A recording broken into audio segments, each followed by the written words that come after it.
शुक्र है कि ट्रक ने समय रहते ब्रेक लगा दिया, वरना माँ बेटी की जोड़ी मौके पर ही कुचली जाती। लेकिन जो नज़ारा उनके सामने था, उसने दोनों को हैरानी में डाल दिया। दरअसल उस हादसे वाले ट्रक पर ढेर सारे मधुमक्खियों के छत्ते लदे हुए थे और लाखों की संख्या में मधुमक्खियां चारों ओर उड़ने लगी। माँ बेटी अब कुछ समझ नहीं पाई। तभी देखा कि ट्रक ड्राइवर को मधुमक्खियां पूरी तरह काटने लगी। वो तड़पते हुए दौड़ता भागता माँ बेटी के पास मदद के लिए पहुंचा। यह देखकर दोनों जोर से चीख पड़ी। कुछ ही पलों में ड्राइवर जमीन पर गिर गया। तभी मेरी ने देखा कि उनकी कार का विंडशील्ड मधुमक्खियों से भर चुका है। यहाँ तक कि पूरी कार को उन्होंने घेर लिया था। दृश्य बेहद डरावना था। माँ बेटी इतनी डर गई कि वे बाहर निकलने की हिम्मत नहीं जुटा पाई।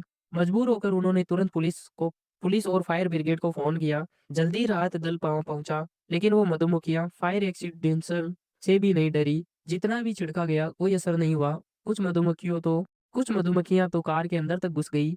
माँ बेटी घबरा गई। उन्हें समझ नहीं आया क्या किया जाए। अगर जल्दी बाहर नहीं निकले तो उनका भी वही हाल होना था जो ट्रक ड्राइवर का हुआ था। इसी संकट की घड़ी में एक ऑफिसर को सूझा कि मधुमक्खियां धुएं से डरती है। उसने तुरंत एक हेयर ड्राइवर मंगाया और मधुमक्खियों की तरफ गर्म हवा फेंकनी शुरू की। वाकई में कुछ ही देर में मधुमक्खियां वहां से उड़ गई और माँ बेटी की जान